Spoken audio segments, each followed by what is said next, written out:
So in the second part of Chapter 7, we're going to focus on some relationship things as far as how they relate to others in their environment, and then we're also going to look at the growth process for a microbe. And so to begin with, we're going to look at two vocabulary words, symbiotic versus non-symbiotic. So a symbiotic relationship is where you have organisms that are living in close association together, so they find themselves living basically in the same habitat, the same environment, and so as they live together, they depend on each other. They are actually nutritional relationships. And so we see several types of symbiotic relationships within an environment, and so they're listed on the screen. Mutualism, commensalism, and parasitism. So if we look at the first one, look at the word mutual. You think about a mutual relationship, both organisms are going to benefit. They need each other, they're dependent upon each other, and so because of that we call it a mutualist relationship. You know, an example they give you in the book has to do with jellyfish and dinoflagellants, which are protozoans, but an even better example that I could give you would be like E. coli in your gut, right? So E. coli in your stomach, the benefit it gets is the E. coli gets a habitat, it gets nutrition. The benefit for you is that it helps you to digest food. And so where both organisms depend on each other and they benefit from each other, that's a mutualistic relationship. We also see commensalism. In commensalism, it says that one organism benefits, the other is neither harmed nor helped. And so the example they give you in the text has to do with like Haemophilus and Staphylococcus, where one benefits from the other, but it doesn't harm the other one in the process. Versus when you look at parasitism, the host is typically harmed. The parasite itself benefits. So we think about a lot of infectious diseases, whether they be bacterial or fungal or viral, where the parasite itself gets a habitat, they get nutrients, and the host cell gets damaged or even killed in the process. So those were all symbiotic relationships because at some point they were necessary. Now when you look at non-symbiotic relationships, what we typically see here is that the organisms are typically free living, which means the organisms are not dependent upon each other. They don't need each other. It's not a requirement that they have each other, but in some of those cases they just kind of say, well, I mean, if we're going to be together, then we might as well benefit from this relationship. And so we see some examples of like synergism or competition in those types of environments. And so here, some pictures from what we just talked through where these organisms are having different types of relationships. So we also mention biofilms. Now, we kind of have hinted on these in an earlier chapter, but remember biofilms result when you have several layers of microbes. They're found in the same environment. They start to kind of grow one on top of the other in somewhat organized layer. And so this is a relationship. We see this a lot in like dental plaque, where you have layers upon layers of microbes that are just living in the same environment. For the most part, they don't harm each other, although there always is a potential that they could. They also mention biota here, normal microbiota or normal flora. These are the microbes that are typically found in or on your body, and for the most part, they're not harmful to you. Most microbiota, as long as conditions stay normal, as long as your immune system stays strong and it's not compromised for any reason, these typically do not cause infection. However, they can be opportunist, meaning if you get a break in the skin, if your immune system gets compromised, then these can actually become pathogenic. So the last three objectives in the chapter look at microbial growth. And so we talk about growth, we talk about it on two levels. We talk about the growth in size, we also talk about the growth in number.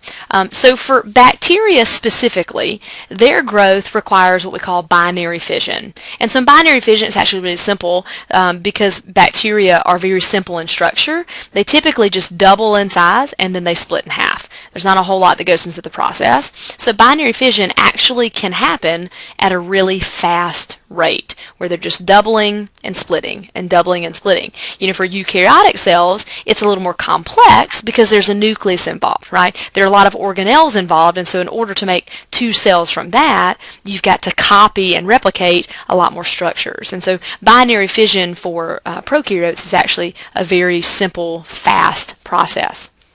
And so when we look at some of the vocabulary words associated with growth, they mention things called generation. Or doubling time. So this is the amount of time that's required to start with 1 cell and to split into 2 cells. And so that's what we call exponential growth, because they're constantly increasing by a factor of 2. And for most microbes, it's going to take them anywhere from 20 to 30 minutes to split.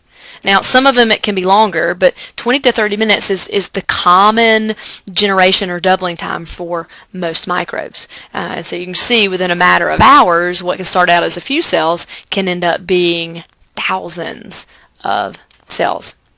And so one of the things that we want you to do on objective number 12 is to actually put this to a little bit of math. So this is the equation that you can use to actually calculate the size of a population. So NF is the total number of cells that would be found in an environment with that population. And so in order to calculate the total number of cells, you first have to have what we call Ni. This is the initial number, or the starting number of cells. So this is the number of cells that that population starts with. Then the next thing you do is you multiply that by 2, and it has an exponent. The exponent N denotes the generation time. Now you're thinking, how do I figure out generation time? Well, simply what you do is you have to figure out, first off, what is their doubling time going to be? Is it 20 minutes? Is it 30 minutes? Meaning, how long is it going to take for them to split into 2? And then the other thing you have to note is, what's your total length of time that you are looking at? So simply from here, you would just plug in numbers. Let's look at an example here. Okay, E. coli has a doubling time of 20 minutes. So that means every 20 minutes, it's going to split into 2. If there are 5 cells at the beginning, that's your starting number, how many would there be in 3 hours? Okay, so if we look at our math problem here, again, we're starting with 5 cells. So really quickly, that means inside this parentheses, you would put the number 5. Right? But then you've got to figure out what this exponent is. And so to figure out the exponent, here's where you've got to utilize your 20 minutes and your 3 hours. Because the exponent N would actually be a number to represent how many 20 minutes would be found in 3 hours. Well, let's do the math real fast.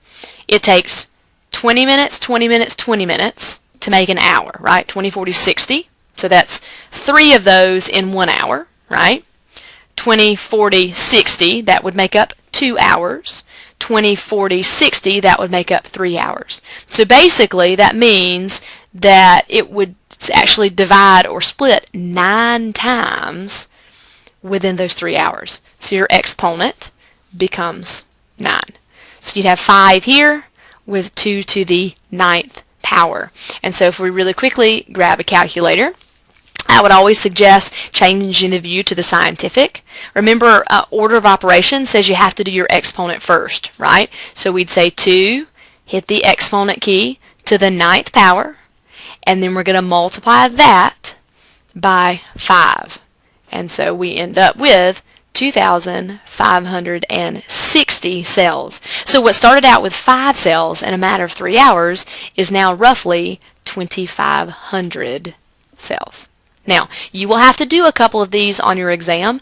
We'll work through a couple more in class, so don't worry about that, but definitely want to make sure that you can calculate growth. And so then the very last objective says that there are basically 4 stages in the growth curve. So 4 stages of growth for a microbe. Starts with stage 1, which is the lag phase. Then it moves to the exponential growth phase, then to stationary, and then to death. So really quickly, if we explain these stages, start with the lag stage. So the lag stage is the beginning. It's what we call the adjustment period. If you take a microbe and you put them on a plate of agar, they're not automatically going to be growing at the most rapid rate they can. It's going to take them a little while to adjust. And so that adjustment period is called the lag phase. You're going to see very little growth until they actually make the adjustment. But once they adjust to their environment, they get used to their environment, then they very rapidly start reproducing and they move into the exponential growth phase. Once they have reached their maximum, most rapid rate of growth, little by little, if resources don't change and increase, they're going to start to plateau. Some of them are going to start running out of resources because they've been reproducing so quickly, and we move into the stationary phase where some of them start to die off, and we see our increase in cells kind of level off. And then again, if things don't change drastically, they'll little by little all start to die and move into our death phase. So you can see here a good image of that adjustment period of lag, that exponential growth, stationary where it plateaus, and then of course that decrease in the number of cells once they start to die.